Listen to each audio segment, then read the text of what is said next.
Selamat datang ke Liga M Update. Keputusan masa penuh minggu pertama, perlawanan Unifil Liga Super Malaysia 2026-2027, Rabu 26 Ogos 2026, penuh drama, gol dan emosi.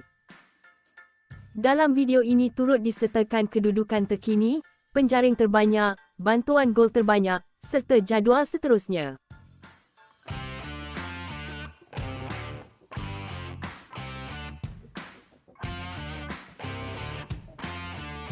Berikut, keputusan masa penuh, perlawanan Unifil Liga Super Malaysia pada Rabu 26 Ogos 2026. Saingan Liga Super Malaysia minggu ke-6 menyaksikan dua kemenangan besar, apabila Johor Darul Ta'zim dan Kuching City FC berpesta gol ke atas lawan masing-masing. JDT membelasah Kelantan Red Warrior FC 9-0 di laman sendiri. Shahab Zahidi menjadi wira dengan 4 gol, manakala Jairo da Silva, Matias Nahul, Eddie Israfilov dan Arif Aiman turut mencetak nama sebagai penjaring. Dalam satu lagi aksi, Kuching City FC menewaskan KL City FC 6-0. Jerome Item meledak 4 gol, sementara Ajdin Mujagid menyumbang 2 gol. Keputusan besar ini menyaksikan kedua-dua pasukan meraih 3 mata penting dalam usaha mengukuhkan kedudukan masing-masing dalam saingan Liga Super.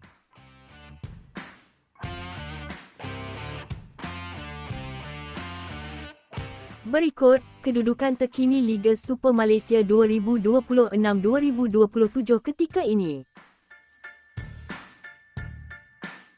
Johor Darul Ta'zim, JDT FC, terus menguasai tangga teratas Liga Super Malaysia 2026-2027 selepas mencatatkan 2 kemenangan berturut-turut tanpa bolos. JDT mengumpul 6 mata dengan rekod 12 gol dijaringkan tanpa bolos, menghasilkan perbezaan 12 gol. Kuching City FC berada di tempat kedua dengan 3 mata, manakala Selangor FC, Negeri Sembilan FC, Terengganu FC dan Sabah FC turut mengumpul 3 mata. Di bahagian bawah, Kelantan Red Warrior dan Kuala Lumpur City FC masing mencari mata pertama selepas 2 kekalahan.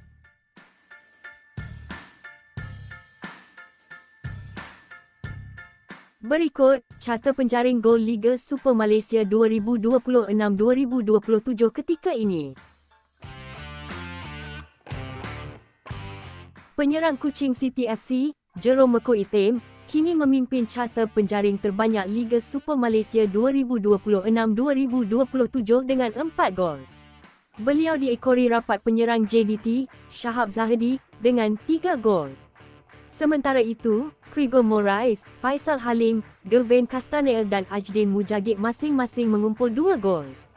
Persaingan merebut kasut emas dijangka semakin sengit, selepas beberapa pasukan mula menunjukkan ketajaman jentera serangan masing-masing.